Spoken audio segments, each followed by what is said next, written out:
এগুলোতে আল্লাহ পাকের শাস্তি কত কাছে মনে হয় আপনাদের? যে কোনো সময় আসতে পারে না, পারে না? ওইটাই বলছিলাম, মনে করেন যে বাংলাদেশের 5 কোটি মানুষ নাই, ভূমিকম্পে ধ্বংস হয়ে গেছে, অথবা মনে করেন গজবে ধ্বংস হয়েছে, অথবা অন্য কিছু, নাউজুবিল্লাহ, আল্লাহ পাক আমাদেরকে মাফ করেন। আমি এখন ওই 5 কোটি মানুষের পরবর্তী প্রজন্ম, মানে বাল বাচ্চা কাছে যারা আছে, এদের জীবন চক্র থেমে যাবে না চলতে থাকবে? বলেন, পৃথিবীর ঘূর্ণন থেমে যাবে না চলতে থাকবে? সময় থেমে যাবে না চলতে থাকবে? তাহলে আমরা কেন চিন্তা করি যে আমরা ছাড়া আমাদের পরিবার চলবে না? হ্যাঁ, আমরা এই হারাম চাকরি না করলে আমার পরিবার খাইতে পারবে না, আমি সুদ না খাইলে আমার পরিবার চলবে না, আমি সমিতিতে নাম না লেখাইলে আমার বাল বাচ্চার বেতন দিতে পারবো না। কেন চিন্তা করি হবে? আমার কথা কি যুক্তি আছে না নাই? একটু হলেও তো আছে নাকি? আমরা যদি কেউ না থাকি আমাদের পরিবার চলবে না? চলবে। আমার আব্বা মারা গেছেন আমার বয়স যখন 5.5 কি 6 বছর, আমার ঠিক মনেও নাই স্মৃতিতে, 5.5 কি 6 বছর, এরকম অনেকেই আছেন। ছোটবেলায় বাবা, আমাদের নবী সাল্লাল্লাহু আলাইহি ওয়াসাল্লাম তো বাবা জন্মের আগেই ইন্তেকাল করছেন, করেন নাই? তো যখন আমার আব্বাদের জেনারেশন জীবিত ছিল, তখন তারা চিন্তা করতো আমাদের ছেলেরা কিভাবে খাবে, কি পড়বে, কোন বাসায় থাকবে, কি করবে, চিন্তা করতো না? এখন যে আমি ধরেন, এটা কত বছর, 2024, 98, 26 বছর থেকে আমি এতিম অবস্থায় আছি, মনে কর কত বছর, 26 বছর হয়ে গেছে। 26 বছরে আমি চলি নাই, খাই নাই, কাপড় পরি নাই, পড়াশোনা করি নাই, আজকে আপনাদের সামনে বসে আছি না? কার এগুলো, কার দেওয়া? তাহলে আমাদের চিন্তাটাকে আগে আল্লাহমুখী করতে হবে।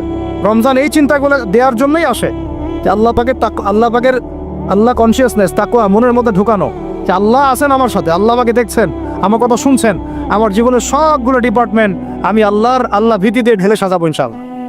তাহলে আল্লাহ পাক বেহিসাব রিজিক দেবেন ইনশাআল্লাহ, বেহিসাব ইনশাআল্লাহ। তো যেটা বলছিলাম, আর 2টা পয়েন্ট বলে শেষ করতেছি ভাই। আমরা যে সাংস্কৃতিক অঙ্গনে যে যখন যাব, এখানে আল্লাহ ভীতির পরিচয় দেওয়া লাগবে। আমি এমন কোনো সংস্কৃতি ফলো করতে পারবো না যেটা আল্লাহর বিরুদ্ধে যায়, রাসূলের বিরুদ্ধে যায়। সবার আগে নিজের চেহারা ঠিক করেন, কাপড় ঠিক করেন, মাথায় টুপি নিয়ে আসেন, পাগড়ি নিয়ে আসেন, ঢিলাঢালা পোশাক পরেন। আমি বলতেছি না যে আপনার শার্ট প্যান্ট পরে নামাজ হবে না ইত্যাদি, এই মাসালা আমি দিতে যাচ্ছি না, এটা অন্য মাসালা, অন্য আলোচনা। কিন্তু আমরা আমাদের নবীর সুন্নত নিয়ে গর্বিত থাকবো ইনশাআল্লাহ। এটা আমার নবীর সুন্নত, আমার নবী মুহাম্মদের সুন্নত সাল্লাল্লাহু আলাইহি ওয়াসাল্লাম, যার হাতে আমি হাউজে কাউসারের পানি খাইতে চাই, যাকে আমি স্বপ্নে একবার দেখতে চাই। দোয়া করিলাম আমরা এগুলা, তার রওজার সামনে গেলে আমাদের চোখ দিয়ে ধর করে পানি পড়তে থাকে। তিনি ওখানে জীবিত না? আমাদের সালামের উত্তর দেন না? সুবহানাল্লাহ। আমরা কি বলবো আসলে, প্রসঙ্গক্রমে কথা চলে আসে, যেই মানে জমিনে নবী সাল্লাল্লাহু আলাইহি ওয়াসাল্লাম শুয়ে আছেন, সাহাবায়ে আজমাইন শুয়ে আছেন, এখন ওইখানে দেখতেছি যে 70টা সিনেমা হল চালু হয়ে গেল। কি একটা অবস্থা! সুবহানাল্লাহ। আল্লাহর ভয় কোথায় কোথায় চলে গেছে।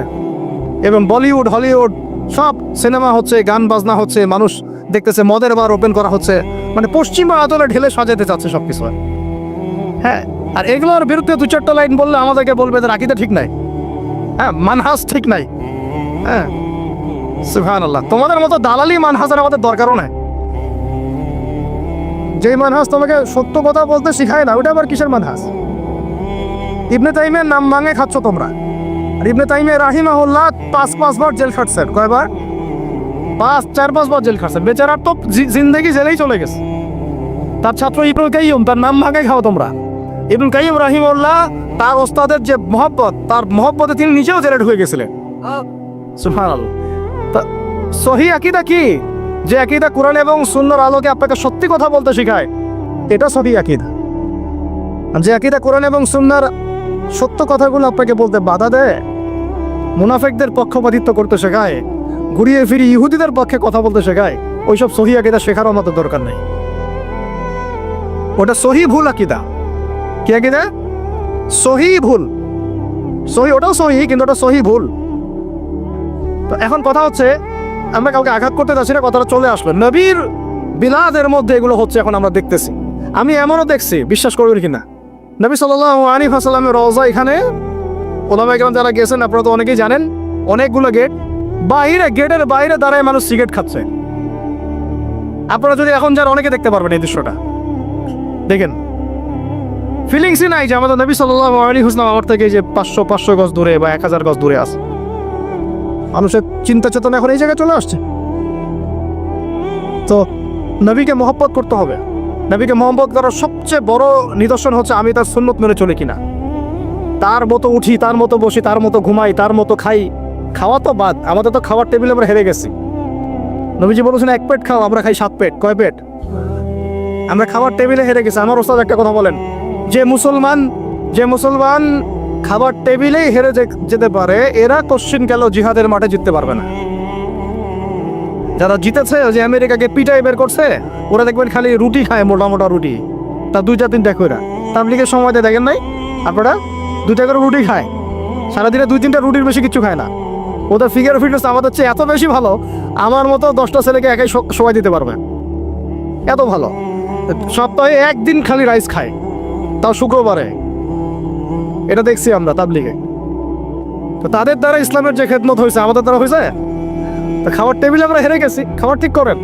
রমজান মাসে বেশি বেশি খাবেন না, গপ গপ করে খাবেন না। সাহারিতে পরিমিত খাবেন, কিন্তু পুষ্টিকর খাবার খাবেন। ইফতারে আবার 7 পেট খেয়ে তারাবির নামাজে ঘুমাই দেন। লিমিটেড খাবেন, কিন্তু পুষ্টিকর খাবার খাবেন। আর এখনকার খাবারের যে মান, এগুলো যত কম খাওয়া যায় ততই ভালো। আমার খুব মন চায় যে সব দেশি পণ্যের একটা বিজনেস শুরু করি। আমি নিয়ত করছি, আল্লাহ পাক তৌফিক দান করে দেন। মানে আমরা চাচ্ছি ব্যবসা করতে, এবং অনেক তরুণ উদ্যোক্তা আছে আমাদের ভাইরা, তাদের থেকে আমরা একটা সমন্বয় চাচ্ছি আর কি। যে সব দেশি পণ্যগুলো যদি একটা সুন্দরভাবে পাওয়া যায় এক জায়গায়, আমাদের জন্য খুব ভালো হয়। ফ্রেশ খাবার খেতে পারেন। এখন কোথায় ফ্রেশ খাবার পাবেন? চালে ভেজাল, মাছে ভেজাল, গোশত খাচ্ছেন আপনি, গরুর গোশত, ওইখানেও ভেজাল। খাইলে ক্যান্সার হবে। একটা ডাব কিনতে যাচ্ছেন ঢাকা শহরে, ডাব, ওই ডাবের পানি সে আগেই বের করে রেখে দিছে। কি অবস্থা চিন্তা করছেন? প্রতারণা দিয়ে ভরে গেছে পুরা, উপর থেকে রিস্ক পর্যন্ত খালি প্রতারণা। এত ইনোভেটিভ বুদ্ধি মানুষের মাথায়। বিশ্বাস হারাই গেছে শহর থেকে, প্রতারণা হারাই গেছে, প্রতারণা মানে আমানত উঠে গেছে, প্রতারণা দিয়ে ভর্তি হয়ে গেছে। স্তরে স্তরে আমরা এইভাবে একে অপরকে ঠকাচ্ছি। কে কাকে ঠকাবো, এটাকে আমি ক্রেডিট মনে করি। আর পরিচয় হয়ে গেছে আমাদের এরকম, ভাই কি নাম, কি করেন? আমার নাম অমুক, ওই যে দেখতেছেন 10তলা বিল্ডিংটা, ওইটা আমার, এটাই পরিচয়। কি নাম আপনার, কি করেন, পেশা কি? ওই যে অমুক জায়গায় একটা সোসাইটি আছে, ওই সোসাইটিতে একটা ফ্ল্যাট আছে আমার, এটা পরিচয়, এটাই পরিচয়। আর আপনাদেরকে ওই হাদিসটা শুনাই দিই, লোক সামলাতে পারতেছে না। নবী সাল্লাল্লাহু আলাইহি ওয়াসাল্লাম বলেছেন, একটা হাদিসে আল্লাহ নবীকে জিবরাইল আলাইহিস সালাম এসে 4টা প্রশ্ন করেছেন, 4টা উত্তর দিয়েছেন। শেষেরটাতে তিনি বলেছেন, কিয়ামত কবে হবে আমি জানি না। মাল মাসউলু আনহা বিআলামা মিনাস সাইল। প্রথমে ছিল ইসলাম কাকে বলে, ঈমান কাকে বলে, ইহসান কাকে বলে। তারপরে প্রশ্ন করেছেন কিয়ামত কবে হবে, তিনি বলেছেন আমি জানি না। মাল মাসউলু আনহা বিআলামা মিনাস সাইল। প্রশ্নকারী উত্তরদাতা চেয়ে বেশি জানে না, বা আমাদের দুজনের কেউই জানে না এক্স্যাক্টলি কোন ডেটে কিয়ামত হবে। 5ম প্রশ্ন তিনি করছেন আরেকবার, যে ফাখবিরনি আন নামারাতিহা, তাহলে কিছু মানে আলামত বলে দেন, কিয়ামতে কি বলে দেন, কিছু নিদর্শন বা আলামত বলে দেন। নবী সাল্লাল্লাহু আলাইহি ওয়াসাল্লাম এমন 2টা আলামত বলেছেন, যার সাথে বর্তমান বিশ্বের প্রত্যেকটা বড় বড় শহর মিলে যাবে, প্রত্যেকটা বড় বড় শহর, এমনকি আমাদের ঢাকাও। নবীজি বলছেন, শুনেন সাল্লাল্লাহু আলাইহি ওয়াসাল্লাম, তিনি বলছেন, আনতালিদ আলামাতু রাব্বাতুহা, যখন দেখবা যে দাসী তার মনিবকে জন্ম দিচ্ছে, দাসী তার মনিবকে জন্ম দিচ্ছে। অনেক ব্যাখ্যা হয়, ওলামায়ে কেরামের একটা ব্যাখ্যা বলা সবক শোনাই দিচ্ছি। ওলামায়ে কেরামের একটা সবক হচ্ছে, আনতালিদ আলামাতু রাব্বাতুহা, দাসী তার মনিবকে জন্ম দিচ্ছে মানে শেষ জামানায় সত্য হবে মিথ্যা, মিথ্যা হবে সত্য, ন্যায় হবে অন্যায়, অন্যায় হবে ন্যায়, হক হবে বাতিল, বাতিল হবে হক। মানে আমানতদার তাকে বলবে খেয়ানতকারী, খেয়ানতকারীকে বলবে আমানত, মানে উল্টায় যাবে মানদণ্ডটা। এটা হচ্ছে দাসী মনিবকে জন্ম দিচ্ছে, কারণ আসলে দাসী মনিবকে জন্ম দেয় না। আরেক শ্রেণী ওলামায়ে কেরাম তারা বলেছেন যে এর অর্থ হচ্ছে এমন যে পিতা মাতার সাথে দাস দাসীর মতো আচরণ করা হবে, এটা একটা ব্যাখ্যা। তো এরপরে দেখেন এই আলামতটা মিলে যায় না আমাদের সোসাইটির সাথে, সমাজের সাথে, বিশ্বের সাথে, মানদণ্ড উল্টাই গেছে না? আরেকটা যেটা, এটা আপনার সামনে চোখ খুলে দিবে। দ্বিতীয়টা তিনি বলছেন, ওয়ান তারাল হুফাত আল উরাত আল আলাতা রিয়া শাই ইয়াতাতাওয়ালুনা ফিল বুনিয়া, যখন তোমরা দেখবে, ঢাকাবাসী শুনেন, যখন তোমরা দেখবা সমাজের নগ্ন পদের, মানে স্যান্ডেল কেনার টাকা ছিল না, একদমই ভোকানাঙ্গা, স্যান্ডেল কেনার টাকা, তাহলে কত মানে নিচেতে চিন্তা করেন। নগ্ন পদের, নগ্ন দেহের, মানে দেহে কাপড় পরার টাকা ছিল না, অর্থ ছিল, সামর্থ্য ছিল না, এবং রাখাল ছিল, রিয়া শাই, পশুপালন করতো, রাখাল। এরা ইয়াতাতাওয়ালুনা ফিল বুনিয়ান, এরা উঁচু উঁচু বিল্ডিং নির্মাণ করবে না, বরং উঁচু উঁচু বিল্ডিং নির্মাণের প্রতিযোগিতা করবে। বুঝতে পারি না। কিয়ামতের অন্যতম একটা নিদর্শন হচ্ছে যাদের পায়ে স্যান্ডেল ছিল না, গায়ে কি ছিল না, কাপড় ছিল না, রিয়াশাহী রাখাল শ্রেণীর মানুষ ছিল, এরকম নিম্ন শ্রেণীর মানুষেরা উঁচু উঁচু বিল্ডিং নির্মাণের কি করবে?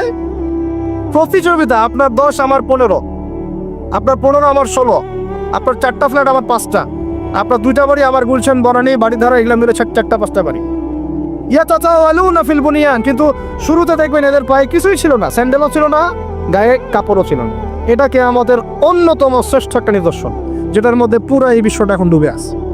কিভাবে হালাল পথে এরকম শ্রেণীর মানুষেরা এত উঁচু উঁচু বিল্ডিং নির্মাণের প্রতিযোগিতা করতে পারে? কিভাবে সম্ভব? কিভাবে সম্ভব বলেন? আপনি দুজন কি এখন 50 তলা বিল্ডিং নির্মাণের প্রতিযোগিতা করতে পারবেন এখন এই অবস্থায়? এখন আমাদের কনক্লুশন শুনেন, এটা সম্ভব 3টা মাধ্যমে। কয়টা মাধ্যম? এক, হয় অন্যের সম্পদ গুন্ডাগিরি করে, জুলুম করে, ওই যে মারামারি কাটাকাটি দাঙ্গা হাঙ্গামা করে দখল করতে হবে, জুলুম করে। এটা হচ্ছে না, সমাজে হয় নাই, ভূমিদস্যু নাই, দাপট দিয়ে সব দখল করে ফেলতেছে। পরকালে কোনো ভয়ই নাই, আল্লাহ পাক যে কাঁধের মধ্যে 7 তবক জমি চাপাই দিবে, এটা ভয় নাই। মানে মানুষের, আল্লাহ পাক আমাদেরকে হেদায়েত দান করে না, আমিন। মানুষের চিন্তা এখন এমন জায়গায় গেছে। লাস্ট টাইম আমি উত্তরবঙ্গে একটা সফর করেছিলাম, ছেলে পেলে মানুষকে ঠকায় ভিসার প্রতারণা করে মানুষকে মানব পাচার করতেছে। এটা একটা চক্র ধরা পড়ছে। তো এই চক্রের একজনের সাথে আমাদের এক দিনী ভাইয়ের কোনোভাবে একটা মানে কথা হয়েছে, দাওয়াত দিচ্ছে। সে মসজিদে নামাজ পড়তে আসছে, জিজ্ঞাসা করছে কি করেন, বলছে আমরা এরকম ভিসা এগুলো ব্যবসা করি। তো বলছে এগুলো তো হারাম। তা আপনাকে আল্লাহকে ভয় করে না, ভয় লাগে না? বুঝছেন কথা? তাদের কথাটা এরকম, আমরা জানি ভাই আমরা জাহান্নামে যাবো, নাউজুবিল্লাহ। চিন্তা করছেন কথাটার লেভেলটা কি? আমরা তো জানি ভাই আমরা জাহান্নামে যাবো, মানে মেনেই নিছি আমরা, নাউজুবিল্লাহ মিন যালিক। তো এই অবস্থা চলে আসছে। এইভাবে মানুষের জমি দখল করে হতে পারে একটা পদ্ধতি। 2 হচ্ছে সুদের মাধ্যমে। কিসের মাধ্যমে? সুদের মাধ্যমে। এটা হচ্ছে একদম জাজল্যমান একটা মিসাল হতে পারে এই যুগের জন্য। এর মধ্য দিয়ে নগ্ন দেহের মানুষরা উঁচু উঁচু বিল্ডিং নির্মাণ করতে পারে। প্রত্যেকটা বড় বড় বিল্ডিং এর পিছনে, ইটের পিছনে, প্লাস্টারের পিছনে, একেবারে রডের পিছনে সুদ আছে আর সুদ আছে। এমনকি আমি ধরেন যে একটা জায়গায় ভাড়া থাকি, ফ্ল্যাট নিয়ে একটা ভাড়া থাকি, ওই ভাড়া তো আমাকে দিতে হচ্ছে না। ওই ভাড়া হয়তো দেখা যাবে ফ্ল্যাট মালিকরা যারা আছে ওরা নিয়ে ওদের সুদের লোন শোধ করতেছে। এটা সেই যুগ হয়ে গেল যে আমি সুদ থেকে বাঁচতে চাচ্ছি, কিন্তু কোনো না কোনোভাবে আমিও জড়াই যাচ্ছি। বুঝতে পারতেছি না মনে হয়। আপনি খাচ্ছেন না, কিন্তু আপনাকে আপনার রিজিককে পুঁজি করে আপনি সমর্থন করতেছেন, বা আপনাকে করতে হচ্ছে, বাধ্য হয়ে যাচ্ছেন।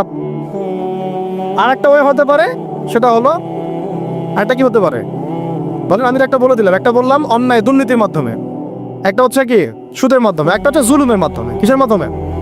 জুলুমের মাধ্যমে অন্যের সম্পদ আত্মসাৎ করে উঁচু উঁচু বিল্ডিং নির্মাণ করা সম্ভব। তাহলে এখন আমাকে বলেন, এই পুরো সিচুয়েশনের মধ্যে আমরা পড়ে আসি না নাই? তাহলে আমরা কি আমাদের একটু রমজান মাসে নিজেদের নিয়ে ফিকির করা উচিত না, যে আমরা যে পরিস্থিতির মধ্যে আছি এটাকে বোঝার চেষ্টা করা উচিত। এরপরে যে পাপগুলো চারপাশে চলতেছে এগুলোতে ভয় পাওয়া উচিত। কোন দিন না আল্লাহর গজব নেমে আসে, এখান থেকে নিজে থেকে বাঁচিয়ে রাখা উচিত, মানে সর্বোচ্চ চেষ্টা করা উচিত দূরে থাকার। এবং একই সাথে এগুলোকে সংশোধনের জন্য ফিকির করা উচিত। এই সংশোধন একা একা হবে না, এই সংশোধনের জন্য দরকার ব্যক্তিগত উদ্যোগ, ওলামা একরামের পদক্ষেপ, তাদের ঐক্য, মসজিদ মাদ্রাসার ভূমিকা, সর্বোপরি রাষ্ট্রশক্তির একটা ভূমিকার দরকার আছে। আমি বুঝাই একটা জিনিস আপনাকে। এই যে জুব্বাটা আমি পরে আছি, এটা মনে করেন আপনি হাতে তৈরি করেন, হাতে তৈরি করেন। ওই যে টেইলার আছে না আমাদের, হাতে তৈরি করেন পাঞ্জাবি। আর আপনার একটা জুব্বা তৈরি করার ফ্যাক্টরি আছে। উৎপাদন কোনটার বেশি হবে বলেন? যে হাতে তৈরি করে ও বেশি উৎপাদন করতে পারবে, না যে ফ্যাক্টরি দিয়েছে সে বেশি উৎপাদন করতে পারবে? ইসলামী রাষ্ট্র হচ্ছে এরকম একটা ফ্যাক্টরি, যেটা চাইলে অনেক অনেক বেশি ভালো ভালো প্রোডাক্ট জনগণকে খুব দ্রুত সময় দিতে পারে। আমি দাওয়া দিয়ে যতটুকু না ইসলাম এবং সংশোধন করতে পারবো, একজন ওমরের মতো রাষ্ট্রপ্রধান চাইলে পুরো সমাজটাকে অনেক সহজেই সংস্কার করতে পারবেন। সাহেব এই জিনিসটার ঘাটতি আছে না নাই? আমরা দোয়া করি আল্লাহ পাক আমাদের প্রত্যেক এলাকার মেম্বার, চেয়ারম্যান, এমপি, মন্ত্রী যারা যারা আছে সবাইকে ইসলামের সহি বুঝ দান করেন, তাদের সবাইকে ইসলামের জন্য কাজ করার তৌফিক দান করেন। তারা যদি সৎ উদ্যোগ নিতে পারে সমাজের এই সমস্যাগুলো কেটে যাবে ইনশাআল্লাহ। আর আমরা বয়ান করে, দাওয়াত দিয়ে, ওয়াফিল করে কতটুকুই বা আমরা কাজ করতে পারবো? কতটুকু করতে পারবেন? বেশি করতে পারবেন না। আল্লাহ পাক আমাদের সবাইকে এই রমাজানে পরিশুদ্ধি অর্জন করার তৌফিক দান করেন। আর একটা খালি ডিপার্টমেন্ট বলে শেষ করব, আমরা আমাদের ব্যক্তি জীবন তাকওয়ার মানদণ্ডে ঢেলে সাজাবো ইনশাআল্লাহ, আমাদের ইবাদত বন্দেগী ঢেলে সাজাবো ইনশাআল্লাহ, আমাদের অর্থনীতি, পরিবার ঢেলে সাজাবো, সংস্কৃতি ঢেলে সাজাবো। আর সংস্কৃতির মধ্যে আমরা নবীর সুন্নতের বাইরে যাবো না ইনশাআল্লাহ। পশ্চিমাদের, ইহুদিদের, মুশরিকদের কোনো সুন্নতের উপর আমল করবো না ইনশাআল্লাহ। তাহলে ঘরে ঘরে কি এখন গান বাজনা বাজবে? তা বন্ধ করবেন। তারপরে ঘরে ঘরে কি স্টাইল জলসা জি বাংলা আরও বাড়বে? আমাদের মা বোনদেরকে বুঝাবেন, মাঝে মাঝে কঠোর হবেন। পুরুষ যদি হয়ে থাকেন একটা ধমক লাগাই দিবেন যে দ্বিতীয়বার যেন কথা বলতে না হয়। পুরুষের মতো পুরুষ হয়ে বাঁচেন। বিশ্বাস করেন, এখন কোনো কোনো ক্ষেত্রে ছেলেদের আচরণ দেখলে মনে হয় যে তারা মেয়ে হয়ে গেছে, আর মেয়েদের আচরণ দেখলে মনে হয় ওরাই ছেলে মনে হয়। ওদের কথার ভয়েস, গলার ভয়েস, চলার ধরন, দাপড় সব ছেলেদের মতো। আর ছেলেরা কি করে জানেন? ফেসবুকে বসে মেয়েদের মতো চুলাচুলি করে, কামড়াকামড়ি করে, কমেন্টে বসে বসে। মাঠে এসে লড়তে পারে না, কিন্তু মাঠে লড়তে পারবে না, সামনাসামনি আসতে পারবে না। ও ফেসবুকে শেষ, ওইখানে একেবারে গালি গালাজ করে ধুয়ে রেখে দিতে চাই। তো ওই কথাটাই সামনাসামনি বলার মতো বুকের পাঠা নাই। কিন্তু কথা বুঝতে পারছেন? তা আমাদের ছেলেদের গায়েরত ব্যক্তিত্ব ছেলেদের মতো হওয়া উচিত। পরিবারটা আমরা কন্ট্রোল করবো ইনশাআল্লাহ। আমার মেয়ে, আমরা বেঁচে থাকতে আমাদের মেয়েরা বেপর্দা বাইরে যাবে না ইনশাআল্লাহ। আমরা বেঁচে থাকতে আমাদের স্ত্রীরা বাইরে বেপর্দা যাবে না ইনশাআল্লাহ। পারা যাবে না ইনশাআল্লাহ। আর মা এবং বাবাদের প্রতি কঠোর হওয়া যাবে না। অনেক পরিবারে মা বাবা কথা শোনে না, আমরা জানি। তখন তাদেরকে বোঝাতে হবে, দাওয়াত দিতে হবে। তাদেরকে তো আপনি শাসন করতে পারবেন না, পারবেন? শাসন করতে পারবেন না, বুঝাবেন। সবশেষ কথা হচ্ছে, এই রমাদান আমাদেরকে শিক্ষা দিবে যাতে আমরা ওই তাকওয়া আমাদের রাজনৈতিক জীবনেও বাস্তবায়ন করি। কারণ এটা আপনার জীবনের একটা গুরুত্বপূর্ণ অংশ। আল্লাহ পাক আপনাকে তৌফিক দিয়েছেন, ক্ষমতা দিয়েছেন, আপনি পলিটিক্স করছেন। এখানে কি আল্লাহ ভীতির কোনো জায়গাই নাই? হ্যাঁ, এখানে আল্লাহকে ভয় করার দরকার নাই? নাকি এখানে আমি মানুষকে ভয় করব? কোনটা? আমি কি এখানে চাইলে একটা মানুষের ক্ষতি করে দিতে পারি? একটা মিথ্যা মামলা ধরা দিতে পারি? আমি চাইলে একটা মাজলুমের প্রতি, দুর্বলের প্রতি জুলুম করতে পারি? নাকি আল্লাহ পাক আমাকে যে দায়িত্ব দিয়েছেন এটাকে আল্লাহর পথে কাজে লাগাবো? কোনটা করব?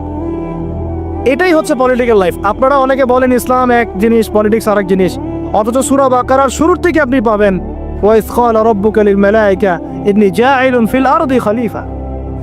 আদম আলাইহিস সালামকে আল্লাহ পাক দুনিয়াতে পাঠিয়েছেন আল্লাহর কি হিসেবে? খলিফা হিসেবে। খলিফা কে?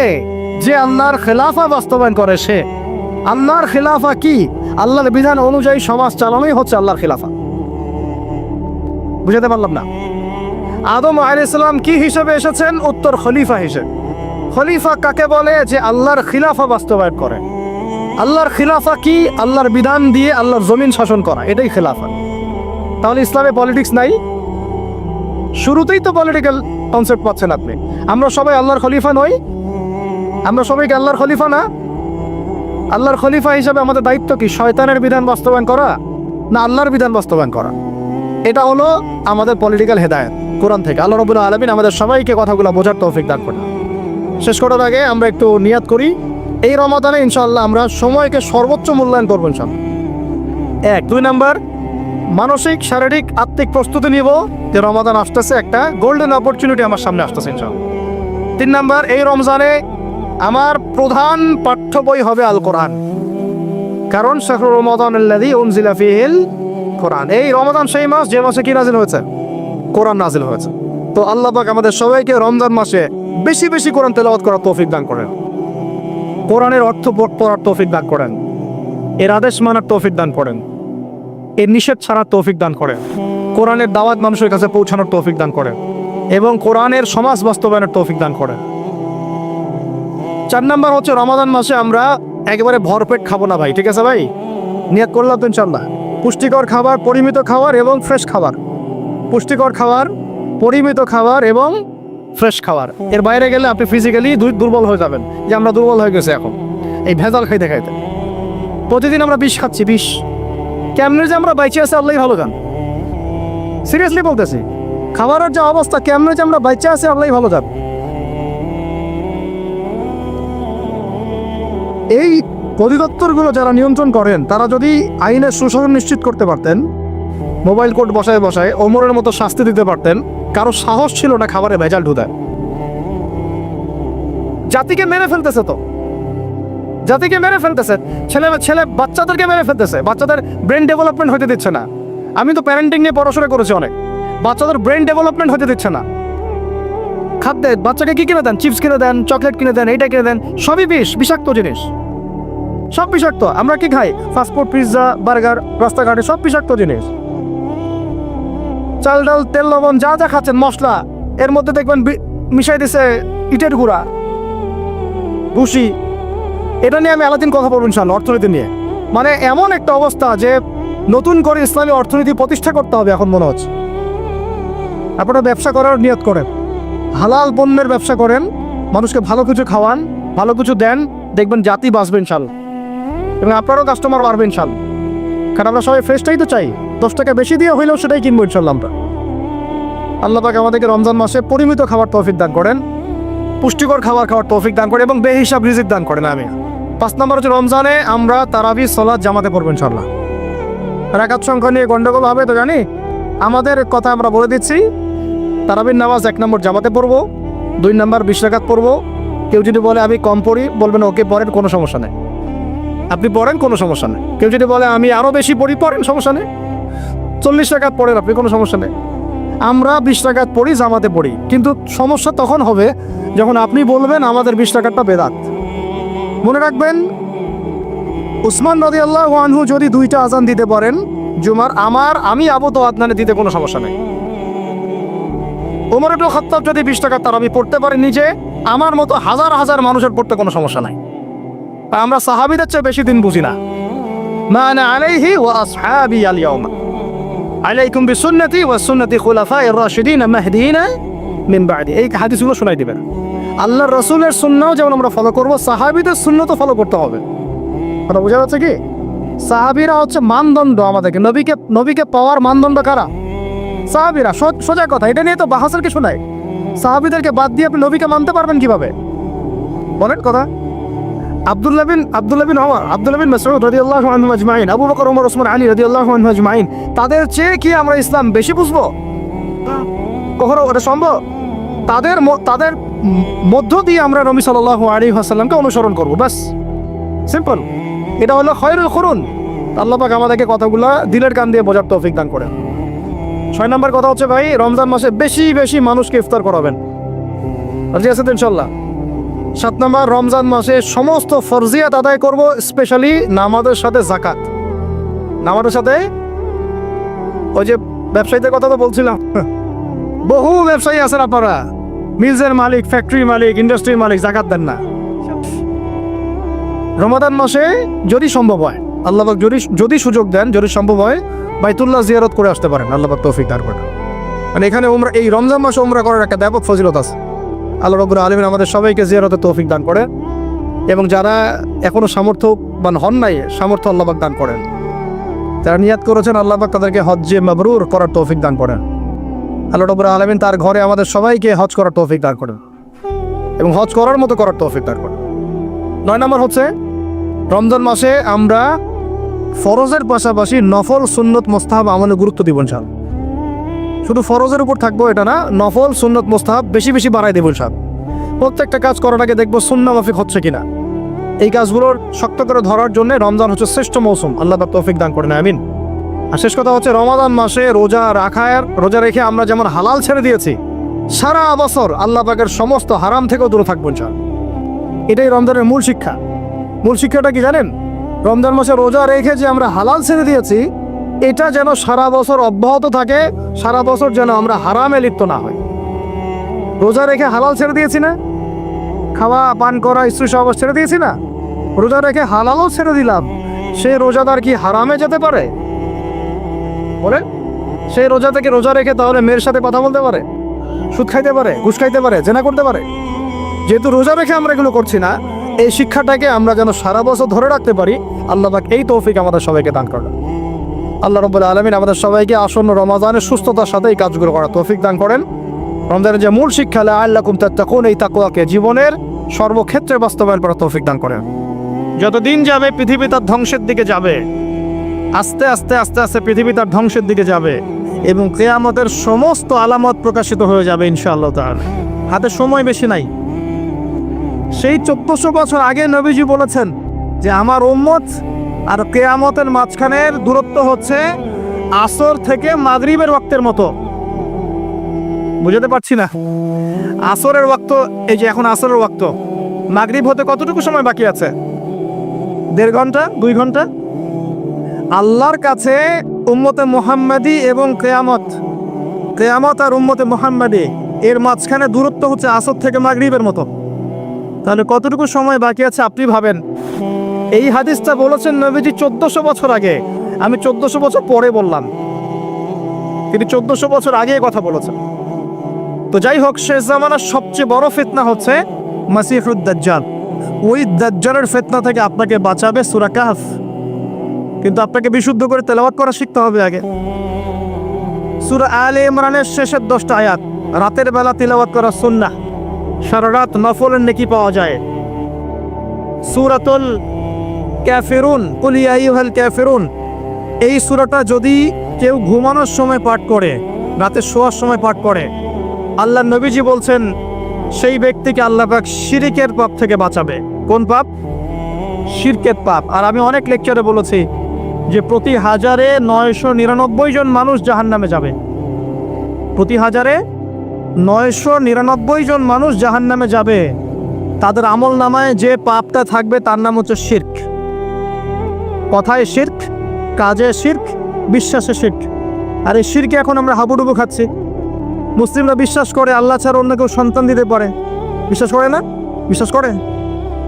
মানুষ এখন বিশ্বাস করে আল্লাহ ছাড়া অন্য কেউ মহাবিশ্ব সৃষ্টি করেছে, বা মহাবিশ্ব এমনি এমনি সৃষ্টি হয়েছে বিগ ব্যাং এর মাধ্যমে, আল্লাহ সৃষ্টি করে নাই। মানুষ মনে করে জমিনে মানুষের বিধান চলবে, আল্লাহর বিধান জাদুঘরে থাকবে। এটা মানুষ মনে করে। মানুষ মনে করে মানুষ আল্লাহর হালালকে হারাম করতে পারে, আল্লাহর হারামকে হালালও করতে পারে। এটা মানুষের স্বাধীনতা, বাক স্বাধীনতা, ব্যক্তি স্বাধীনতা। মানুষ মনে করে। মানুষ মনে করে যে আল্লাহ ছাড়া অন্য কাউকে সেজদা করা যায়, আল্লাহ ছাড়া অন্য কেউ সন্তান দিতে পারে, আল্লাহ ছাড়া অন্য কেউ ভালো মন্দের মালিক, জীবন মৃত্যুর মালিক, কল্যাণ অকল্যাণের মালিক। মানুষ এগুলো মনে করে। মানুষ এখন শিরকে হাবুডুবু খাচ্ছে। বিশ্বাসে শিরক করে, কথায় শিরক করে, অথবা কাজে শিরক করে। মুসলিমরা আল্লাহ ছাড়া অন্য কাউকে সেজদা করে না। মুসলিমরা কবরে সেজদা করে না, মাজারে সেজদা করে না। মুসলিমরা কবরকে কেন্দ্র করে তাওয়াফ করে না। মুসলিমরা হাতে সুতা বালা পরে না। মুসলিমরা হাতে আংটি পরছে এবং মনে করছে যে এই আংটি ওকে রোগ থেকে বাঁচাবে, এই সুতা ওকে রোগ থেকে বাঁচাবে। মুসলিমরা চন্দ্র, সূর্য, গ্রহ, নক্ষত্রের কাছ থেকে কল্যাণ কামনা করে। মুসলিমরা মনে করে যে মানুষ আগামীকালকের আবহাওয়া বলতে পারে।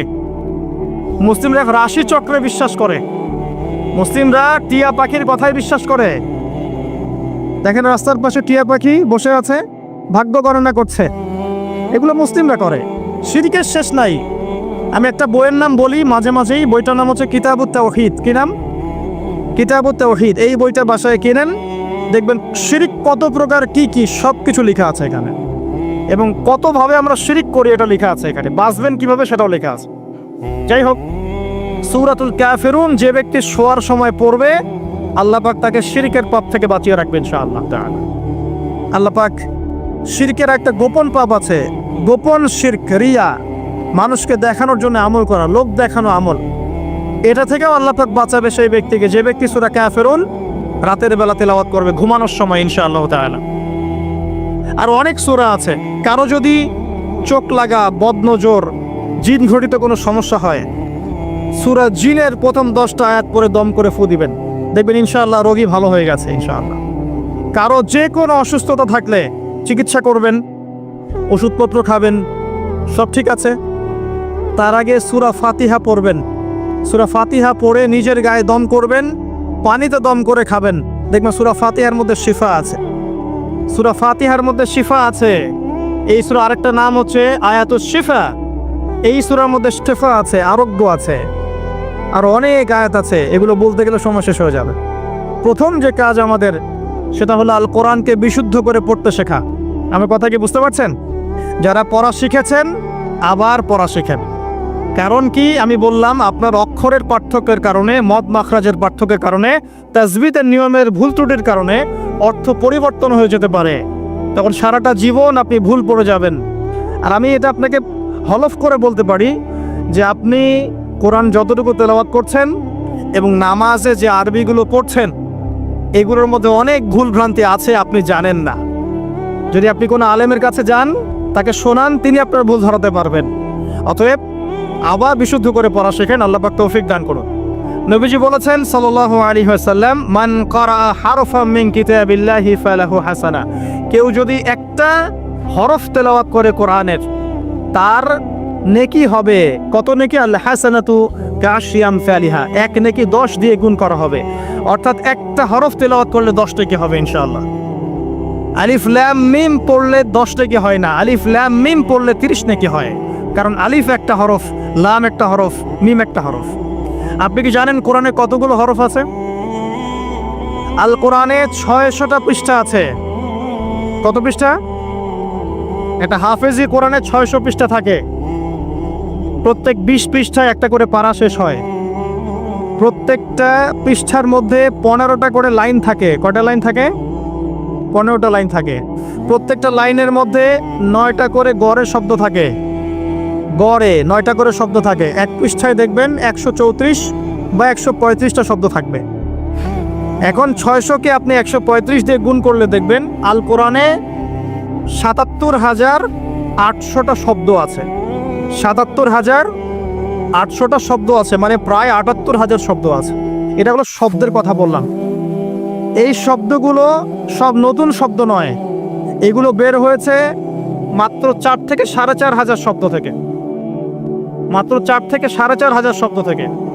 এই শব্দগুলো আবার 3 ভাগে ভাগ করা যায়। এক ভাগ হচ্ছে নাউন্স। নাউন্স তো বোঝেন, বিশেষ্য, যেগুলোকে আমরা ইসম বলি। যেমন আল্লাহ, মুহাম্মদ, জিবরিল, মিকাল, ইব্রাহিম, ইসমাইল, এগুলো নাউন মানে বিশেষ্য। একগুলো আছে ফেল বা ক্রিয়াপদ, যেমন না'বুদু, নাস্তাইন, নাতরুকু, ইয়ামালুন, ইয়াফআলুন ইত্যাদি। অনেকগুলো আছে ফেল মানে ক্রিয়া। এই ফেলগুলোই মূল জিনিস, এগুলো ভার্বস। এগুলো 2 ভাগে ভাগ করা যায়, ফেলে মাজি এবং ফেলে মুদারে, অতীতকাল এবং বর্তমান ভবিষ্যৎকাল। আরেকগুলো আছে হরফ বা অব্যয়। এগুলোকে আমরা ইংরেজিতে বলি প্রোনাউন্স বা প্রিপোজিশন বা কনজাংশন, ইন্টারজেকশন। এগুলো সব কিছু মিলেই হরফ। এই অল্প কিছু শব্দ থেকে কোরআনের ৭৮,০০০ শব্দ বের হয়েছে।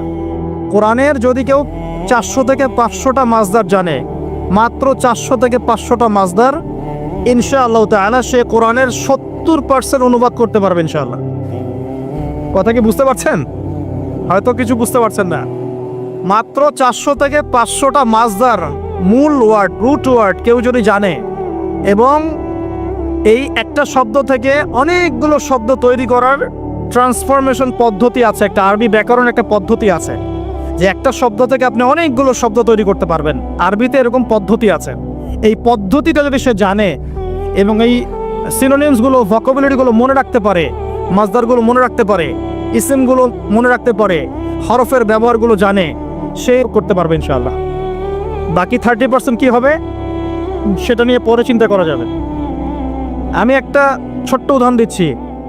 সূরা ফাতিহা, এখানে কম বেশি 18 থেকে 20টা শব্দ আছে, ঠিক আছে? আলহামদুলিল্লাহি রব আলামিন, রহমান রহিম, মালিক ইয়াউমদ্দিন, শব্দগুলো আছে। হয়তো সব মিলিয়ে হবে 18 থেকে 20টা শব্দ। সূরা ফাতিহার এই শব্দগুলো কোরআনে রিপিট করা হয়েছে 7,800 বার। কতবার? 7,800 বার। মানে সূরা ফাতিহার অর্থ যে জানে, সে কোরআনে 7,800টা শব্দের অর্থ জানে। আল্লাহ পাক এই জন্যই বলেছেন, ওয়ালাকাদ ইয়াসসারনাল কুরআনা লিযিকরি ফাহাল মিন মুদ্দাকির। আমি কোরআনকে বোঝার জন্য সহজ করে দিয়েছি, উপদেশ গ্রহণের জন্য সহজ করে দিয়েছি। ফাহাল মিন মুদ্দাকির, কেউ কি আছো উপদেশ গ্রহণকারী?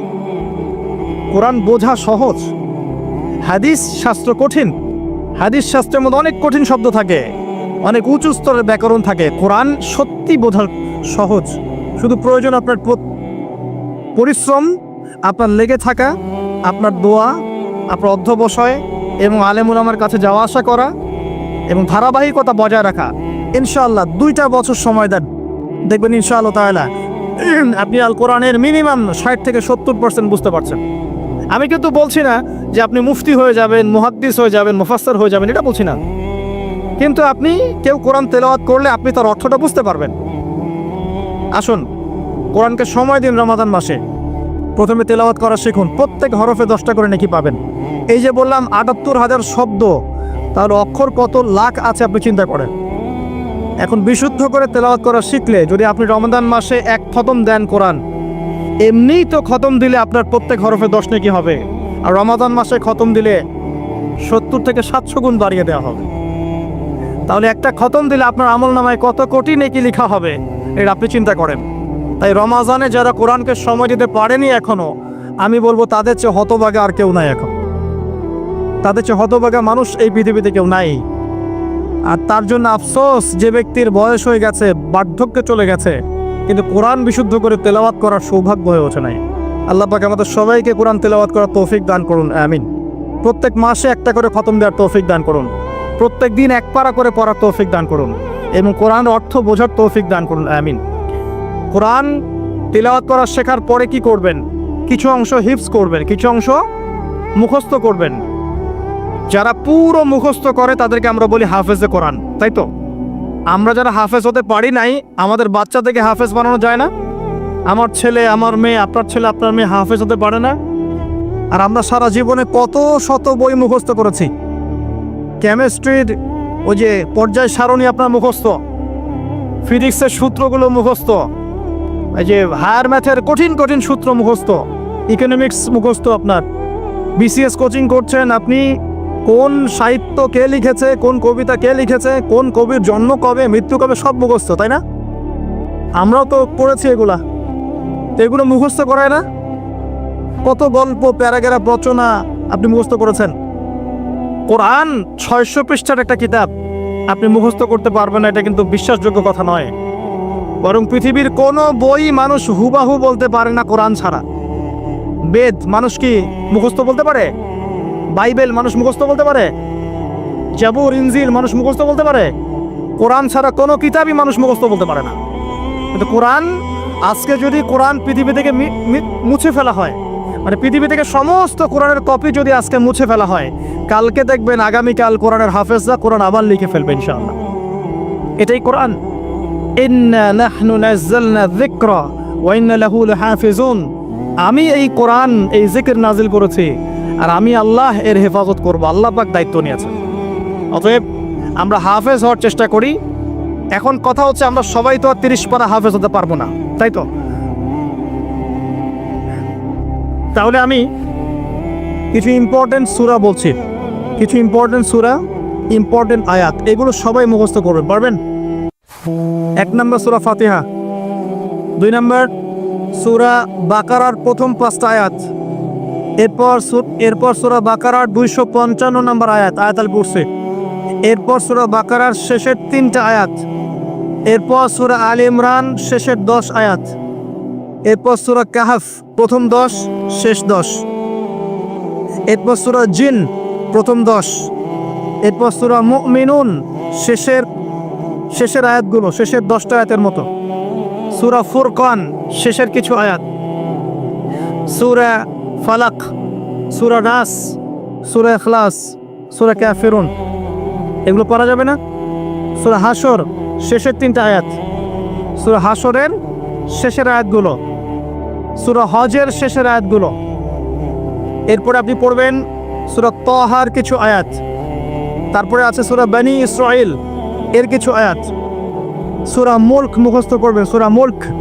আর 2টা সূরা অবশ্যই মুখস্থ করবেন, সূরা আর রহমান, সূরা ইয়াসিন। এতটুকু পড়া যাবে না? খুব বেশি পড়া দিলাম? আচ্ছা, এই রমজানে না পড়ি, এই রমজান থেকে আগামী রমজান আসা পর্যন্ত পড়া যাবে না? পড়া যাবে ইনশাআল্লাহ তাআলা। আল্লাহ পাক আমাদের সবাইকে কোরআনের মিনিমাম 1 পারা হিফজ করার তৌফিক দান করুন, আমিন। আর আমাদের বাচ্চাদেরকে আল্লাহ পাক কোরআনের হাফেজ হিসেবে কবুল করুন, বড় আলেম হিসেবে কবুল করুন, আল্লাহর দ্বীনের বড় দায়ী এবং মুজাহিদ হিসেবে কবুল করুন, আমিন। এরপর কি কাজ? কোরআনের অর্থ বুঝতে হবে। বারবার একটা কথা বলি যে কোরআন তেলাওয়াত করলে প্রত্যেক হরফে 10 নেকি হবেই, অথবা 70 নেকি হবে, অথবা 700 নেকি হবে। কিন্তু অর্থ না বুঝলে কোরআনের মৌলিক হকটা আদায় হবে না। কিভাবে? যেমন আমি যদি বলি ওয়ালা তাকরাবু জিনা, কতজন এর অর্থ বুঝেছেন? হাত তোলেন দেখে। এই কয়েকজন অর্থ বুঝেছেন, বাকিরা বোঝেন নাই। যারা বোঝেন নাই তাদেরকে যদি আমি এখন বলে দেই যে ভাই বা চাচা, ওয়ালা তাকরাবু জিনা এর অর্থ হচ্ছে জেনার ধার কাছেও যেও না, এবার কি সে অর্থ বুঝতে পারে নাই? এখন এই যে সে অর্থটা বুঝতে পারলো, সে কি এই আয়াত থেকে হেদায়েতটা পেয়েছে না? জেনার কাছে যাওয়া যাবে না শিক্ষাটা পেয়েছে না? কিন্তু অর্থটা না বুঝতো, সে কি শিক্ষা পেত? পেত না।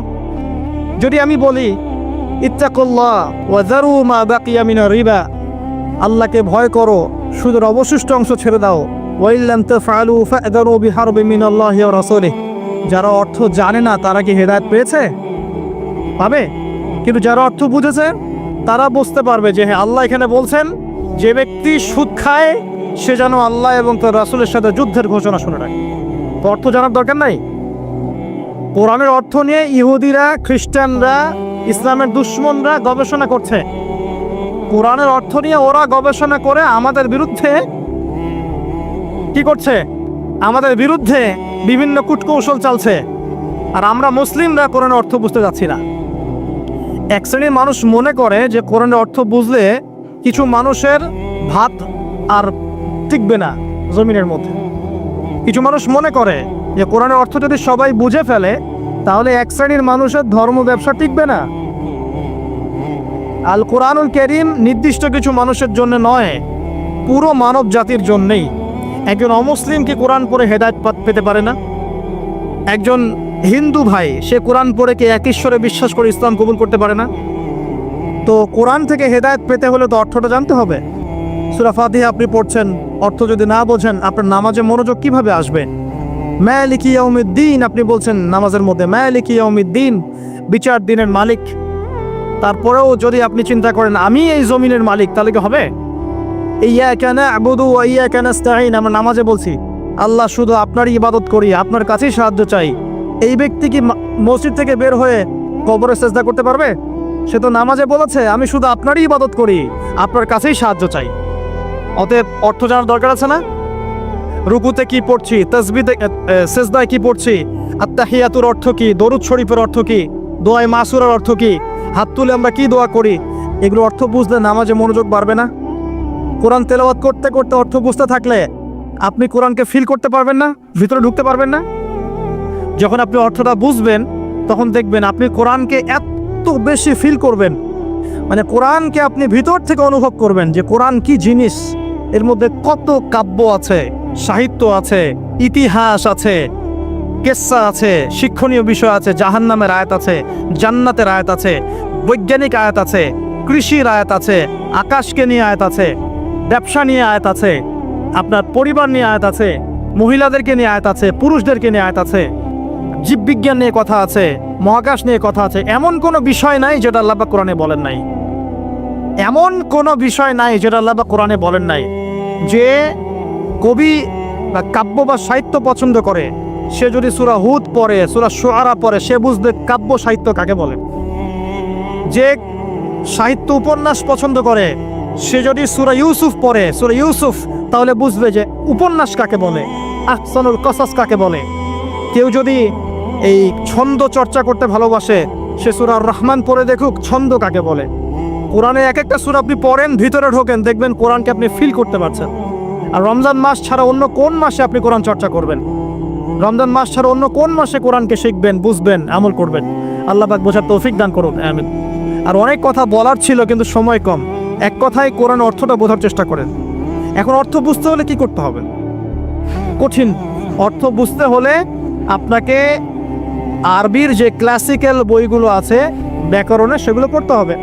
আর এই বইগুলো কি একা পড়া যাবে? উত্তর না, এই বইগুলো একা একা পড়া যাবে না, ওস্তাদের কাছে যেতে হবে। মিজান মুনসাহেব পড়তে হবে আপনাকে, নাহু সরফের কিতাব পড়তে হবে, বালাগাতের কিতাব পড়তে হবে। এগুলো পড়ার পরে আপনি ইসম ফেল হরফ বুঝবেন, এসো আরবি শিখে পড়বেন, সফাতুল মাজদার পড়তে হবে, অনেক বই পড়তে হবে। পড়ার পরে আপনি বুঝতে পারবেন কোরআনের ভাষাটা কি। তবে সবাই তো আর এটা পারবে না, পারবে? সবার পক্ষে তো পসিবল না। তাহলে সবার জন্য একটা সলিউশন, আপনার কাছে যে তাফসিরটাকে ভালো মনে হয়, তাফসিরে মারিফুল কোরআন হোক, তাফসির ইবনে কাসির হোক, তাফসিরে জালালাইন হোক, যেটা আপনার কাছে ভালো মনে হয় সেই তাফসির বাসায় কিনেন। বাসায় কিনে প্রত্যেক দিন 10টা করে আয়াতের অনুবাদ পড়েন। পারবেন? এটা কি কঠিন? সহজ। কিন্তু অনুবাদ পড়লেই কিন্তু আপনি কোরআন বুঝতে পারবেন না, এটা মনে রাখেন। কোরআন অনুবাদটা কিন্তু কোরআন নয়, অনুবাদটা কিন্তু আমার ভাষায় আমি ট্রান্সলেট করেছি, কিন্তু আরবি থেকে আরবি বুঝতে না পারলে আপনি মূল কোরআনটা পাবেন না। আমি আসলে বোঝাতে পারছি না, মানে আমি বুঝছি জিনিসটা, কিন্তু আমি আপনাকে বোঝাতে পারছি না। আরবি এই যে আপনার মনে করেন ওয়াদ্দুহা ওয়াল-লাইলি ইযা সাজা মা ওয়াদ্দা'আকা রাব্বুকা ওয়া মা ক্বালা ওয়ালাল আখিরাতু খায়রুল লাকা মিনাল উলা ওয়ালা সাওফা ইউ'তিকা রাব্বুকা ফাতারদা আলাম ইয়াজিদকা ইয়াতীমান ফাআওয়া ওয়া ওয়াজাদাকা দাল্লান ফাহাদা ওয়া ওয়াজাদাকা আইলান ফাআগনা فأما اليتيم فلا تقهر وأما السائل فلا تنهر وأما بنعمة ربك فحدث। এই যে আমি একটা সূরা তেলাওয়াত করলাম, আমি আরবি থেকে আরবি বুঝতে পেরেছি, আমি আরবি থেকে আরবি বুঝতে পারছি এটার, কিন্তু এর অর্থটা পড়লে আপনি আরবির ভিতরে ঢুকতে পারবেন না। আরবি যদি আপনি শিখেন, বোঝেন, আপনি ফিল করবেন যে কি দরদ দিয়ে আল্লাহ পাক কথাগুলো বলছেন। আলাম ইয়াজিদকা ইয়াতীমান ফাআওয়া, হে নবী আমি কি আপনাকে ইয়তীম অবস্থায় পাইনি, আপনাকে কি আশ্রয় দেইনি? এই যে কন্টেন্ট, ধারাবাহিকতা, প্রসঙ্গ, এর ফ্লেভার, এটা বুঝতে হলে আপনাকে আরবি ভাষা লাগবে। আর আরবি ভাষা শেখাটা নিজের উপরে ফরজ করে নেন। আমি এই কথাটা এত জোর দিয়ে কেন বললাম? ইমাম শাফিঈ রাহিমাহুল্লাহ বলেছেন, আরেক মাযহাবের ইমাম শাফিঈ রাহিমাহুল্লাহ, তিনি বলেছেন মুসলিমদের উপরে কোরআন শিক্ষাও যেমন ফরজ, কোরআনের ভাষা শিক্ষাও ফরজ। কারণ ভাষা না শিখলে কোরআন শিখতে পারবে না মানুষ। আর আরবি ভাষা খুব সহজ, জানেন? আরবি ভাষা সহজ। বাংলা ব্যাকরণ যত কঠিন, আরবি ব্যাকরণ এত কঠিন নয়। বাংলা ব্যাকরণ কঠিন না? সন্ধি, কারক, বিভক্তি, সমাস পড়েছেন না? সমাস এত সহজ, কঠিন না জিনিসগুলো? আরবিটা সহজ। ইংরেজিতে আপনি টেন্স পড়ছেন, ভয়েস, ন্যারেশন, কত কি পড়ছেন না? কঠিন। আরবিটা কিন্তু সহজ। আর আপনি কোরআনের আরবিটুকু বোঝেন। আমি তো বলছি না সারাদিন আপনাকে আরবিতে কথা বলতে হবে, শুধু কোরআনের আরবিটুকু বোঝার চেষ্টা করেন, যাতে করে আপনি কোরআন, আল্লাহর কিতাব, আল্লাহর ভাষায় আপনি বুঝতে পারেন। আল্লাহ পাক তৌফিক দান করুন। আর যারা একেবারেই পারছেন না, অনুবাদ কিনেন, বাসায় তাফসির কিনেন, বাসায় 10টা করে আয়াত পড়েন, অনুবাদ পড়েন। কিন্তু অনুবাদ পড়েই ফতোয়াবাজি করবেন না, অনুবাদ পড়ে ফতোয়াবাজি করবেন না। অনুবাদ পড়ে অনেকে কিন্তু আবার গোমরাও হয়ে গেছে। এক শ্রেণী মানুষও বের হয়েছিল, এখনও আছে, যে কোরআন মানি, হাদিস মানি না। অনুবাদ পড়ে দেখবে যে অনুবাদে লেখা আছে ওয়ালাকাদ সাররাফনা ফি হাযাল কুরআন লিন-নাস মিন কুল্লি মাসাল, কোরআনে আল্লাহ পাক সব বিষয় ব্যাখ্যা করেছেন। তখন সে বলবে কোরআন যথেষ্ট, হাদিসের দরকার নাই। এই যে আল্লাহ পাক কোরআনে বলেছেন, দলিল আছে। তো কোরআন পড়েও মানুষ বিভ্রান্ত হতে পারে। কিন্তু অতএব অনুবাদ পড়ে যেটা বুঝবেন না, অবশ্যই আলেম ওলামার কাছে আসবেন। এবং আমি সবসময় বলি, বাংলাদেশের প্রেক্ষাপটে কওমি ঘরানার ওলামায়ে কেরাম যারা আছেন, তাদের কাছে জ্ঞানের গভীরতা অনেক বেশি। এই কথাটা আমি বলেছি, বাস বলেছি, এর পিছনে অনেক ভিত্তি আছে। আমি যাচাই বাছাই করে, গবেষণা করে, অভিজ্ঞতার আলোকে কথাটা বলেছি। হুট করে আপনার বুঝে নাও আসতে পারে, কিন্তু কওমি ঘরানার ওলামায়ে কেরাম যারা আছেন, তাদের মাঝে কিছু কিছু বিষয়ে ত্রুটি বিচ্যুতি থাকতে পারে, কিন্তু উসুলের জ্ঞান, আরবি ভাষার জ্ঞান, তাফসীরের জ্ঞান, হাদিসের জ্ঞান, এমনকি মারেফত, এই বিষয়গুলো তাদের মধ্যে অনেক বেশি আছে। এই জন্যে আমি তাদের কথা বলি গর্বের সাথে যে আলহামদুলিল্লাহ, বাংলাদেশে আল্লাহ পাক এই শ্রেণীর উলামায়ে কেরামকে দিয়ে ধন্য করেছেন। তাদের কাছে যান, তাদের কাছে গিয়ে পড়াশোনা শেখেন, সোহবতে যান। যেটা বুঝবেন না আপনি জিজ্ঞাসা করেন, নিজে ফতোয়া দেওয়ার চেষ্টা করবেন না। আল্লাহ পাক বোঝার তৌফিক দান করুন, আমিন। আমি শেষ করছি আর 10 মিনিটের মধ্যে ইনশাআল্লাহ। তো 3টা কাজ আমরা শিখলাম। রমজান মাস কোরআন নাজিলের মাস, এই মাসে কোরআন শিখতে হবে। 1 নাম্বার, যারা তেলাওয়াত করতে জানি না, অবশ্যই তেলাওয়াত করা শিখবো। যারা জানি, আবারও শিখবো ইনশাআল্লাহ। 2 নাম্বার, আমাদেরকে অবশ্যই কিছু অংশ মুখস্থ করতে হবে। যদি পুরো অংশ মুখস্থ করতে নাও পারি, কিছু কিছু সূরা আয়াত বলেছি, এগুলো মুখস্থ করবেন ইনশাআল্লাহ তাআলা।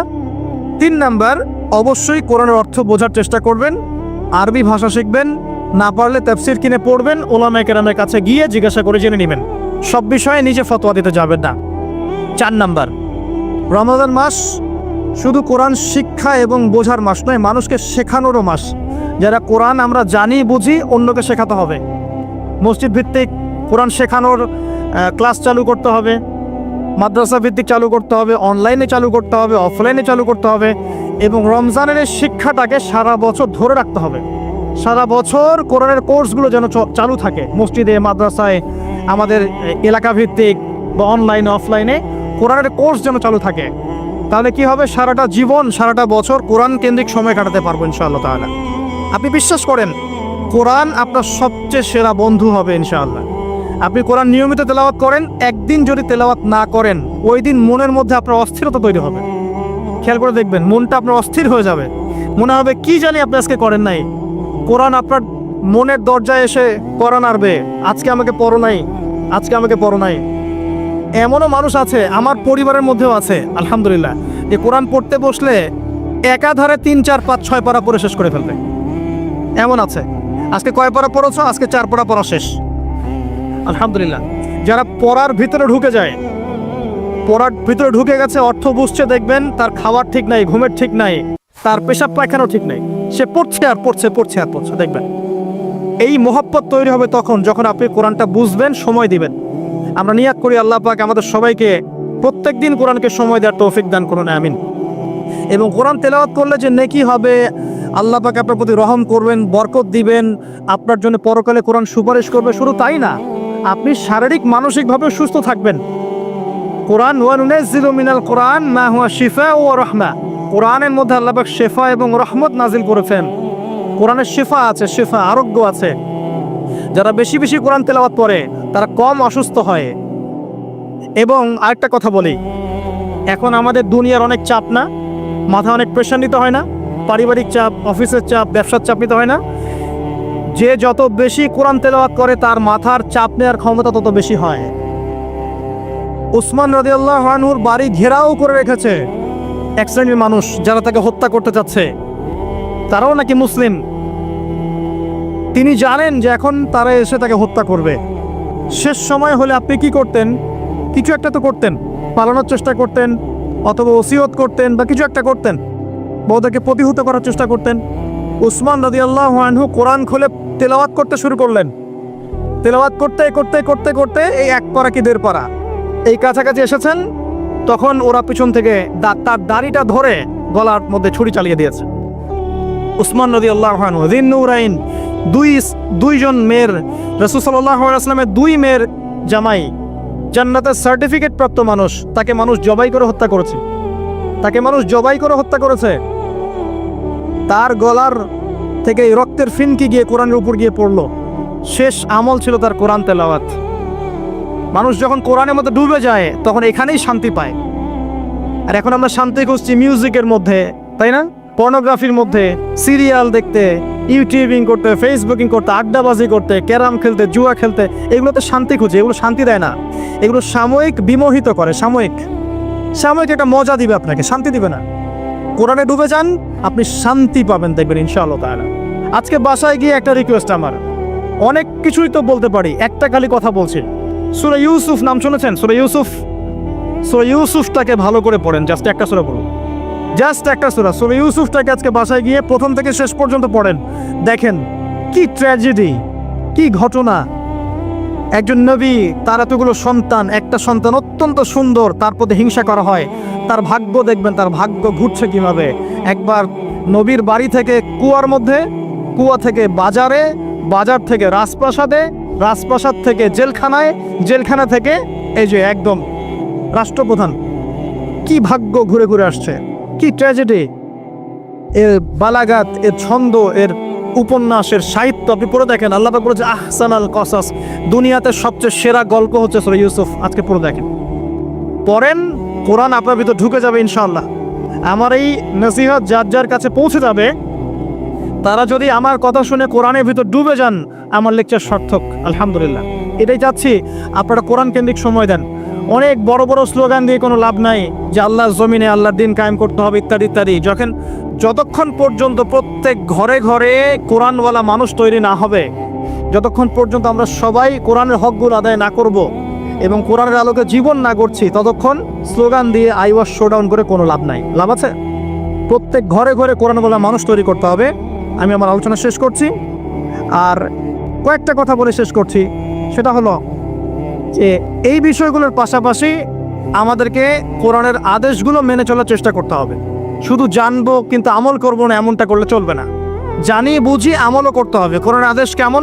আল্লাহর সাথে শিরিক করা যাবে না, তাওহীদে থাকতে হবে, 5 ওয়াক্ত নামাজ পড়তে হবে, আপনার নিসাব পরিমাণ সম্পদ হলে যাকাত দিতে হবে, রমজান মাসে সওম রাখবেন, সামর্থ্য হলে হজ করবেন, প্রতিবেশীর খোঁজ নেবেন, আত্মীয়তার সম্পর্ক বজায় রাখবেন, পিতামাতার খেদমত করবেন ইত্যাদি।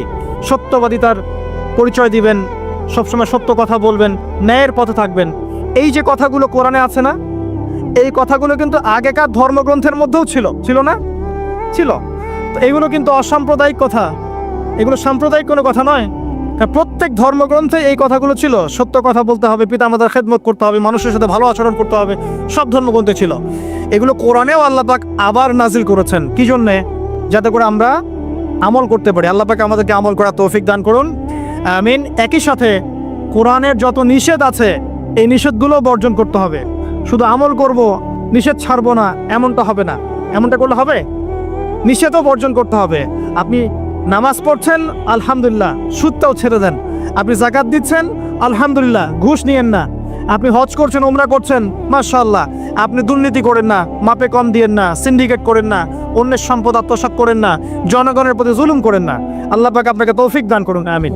আদেশ মানছেন, মানেন, আলহামদুলিল্লাহ। একই সাথে নিষেধগুলোকে বর্জন করেন, আল্লাহ পাক তৌফিক ইনায়াত করুন, আমিন। অসংখ্য নিষেধ আছে। জেনার ধার কাছে যাওয়া যাবে না, মাদকদ্রব্য খাওয়া যাবে না, অন্যের সম্পদ আত্মসাৎ করা যাবে না, ইতিমের মাল ভক্ষণ করা যাবে না, পরকিয়া করা যাবে না, ব্যভিচার করা যাবে না, ইত্যাদি ইত্যাদি। মিথ্যা কথা বলা যাবে না, চুরি ডাকাতি করা যাবে না, অন্যকে ঠকানো যাবে না। কত নিষেধ আছে কোরআনে। এই সমস্ত নিষেধগুলোকে বর্জন করলে পরে কোরআনের হকগুলো আদায় হবে ইনশাআল্লাহ তাআলা। আর সবশেষ কাজ হচ্ছে কোরআনের দাওয়াত মানুষের ঘরে ঘরে পৌঁছাতে হবে। কোরআন এবং হাদিস, হাদিস আর কোরআন আলাদা কিছু নয়। হাদিস কোরআনের ব্যাখ্যা। কোরআন এবং হাদিসের এই দাওয়াত মানুষের ঘরে ঘরে পৌঁছে দিতে হবে। হোক সে মুসলিম বা অমুসলিম, হোক সে পাহাড়ি এলাকার মানুষ, হোক সে জনপদের মানুষ, হোক সে চাকমা, হোক সে মারমা, হোক সে রাখাইন, হোক সে আরাকানের, হোক যে কোনো জায়গার মানুষ, যে কোনো গোত্রের, যে কোনো শ্রেণীর মানুষ, হোক সে ধনী বা গরিব বা সাদা বা কালো ইত্যাদি, যে কোনো ভাষাভাষী হোক, যে কোনো দেশের হোক, সবার ঘরে ঘরে কোরআনের মৌলিক দাওয়াত পৌঁছে দেওয়ার চেষ্টা করতে হবে। আল্লাহ পাক আমাদের সবাইকে তৌফিক দান করুন। যত বেশি দাওয়াত পৌঁছাবেন, আল্লাহর জমিনে আল্লাহর দিন জিন্দা থাকবে ইনশাআল্লাহ। দিন ইসলাম জিন্দা থাকলে আমরা নিরাপদে থাকব। ইসলাম জিন্দা না থাকলে আমরা নিরাপদে থাকবো না। ইসলাম যদি পৃথিবীতে না থাকে, এই মুসলিমদের অস্তিত্ব পৃথিবীতে থাকবে না। যদি মুসলিমদের অস্তিত্ব টিকিয়ে রাখতে চান, তাহলে ইসলামকে টিকিয়ে রাখুন। আর ইসলামকে টিকিয়ে রাখতে হলে কোরআন এবং হাদিসের দাওয়াত নিজে আমল করে মানুষের ঘরে ঘরে দাওয়াত পৌঁছানোর চেষ্টা করুন। আল্লাহ পাক আমাদের সবাইকে এই কাজগুলো করার, যা বললাম তার উপর আমল করার তৌফিক আল্লাহ পাক আমাদের সবাইকে দান করুন, আমিন। আপনারা সবাই সওম রেখেছেন, আমরা দোয়া করি আল্লাহ পাক সবার সওমগুলোকে কবুল করুন এবং সওমরত অবস্থায় বেশি থেকে বেশি কোরআন তেলাওয়াত করার তৌফিক আল্লাহ পাক আমাদেরকে দান করুন। আল্লাহ পাক আমাদেরকে কোরআন বুঝে আমল করার তৌফিক ইনায়াত করুন। আমাদের সন্তানদেরকে কোরআনে হাফেজ বানানোর তৌফিক দান করুন। আমাদেরকেও কোরআন বুঝে পড়ার তৌফিক দান করুন। আমরা দোয়া করি রমজান মাসে আমরা যেন বেশি বেশি মানুষকে ইফতার করাতে পারি, আল্লাহ পাক তৌফিক দান করুন। আমরা সওম রেখে, রোজা রেখে যেন আল্লাহর অবাধ্যতামূলক যত কাজ আছে সমস্ত কাজগুলো ছেড়ে দেই, আল্লাহ পাক তৌফিক দান করুন। রমজান রোজা রেখে যেন আমরা মিথ্যা কথা না বলি, গীবত না করি, মানুষের বদনাম না করি, তহমত না দেই, মাপে কম না দেই, ইচ্ছা করে বাজারে সিন্ডিকেট না তৈরি করি, অন্যের সম্পদ আত্মসাৎ না করি, কাউকে কষ্ট না দেই। রমজানের সওম রেখে যাবতীয় পাপাচার ছেড়ে দিতে পারি, আল্লাহ পাক আমাদের সবাইকে তৌফিক ইনায়াত করুন।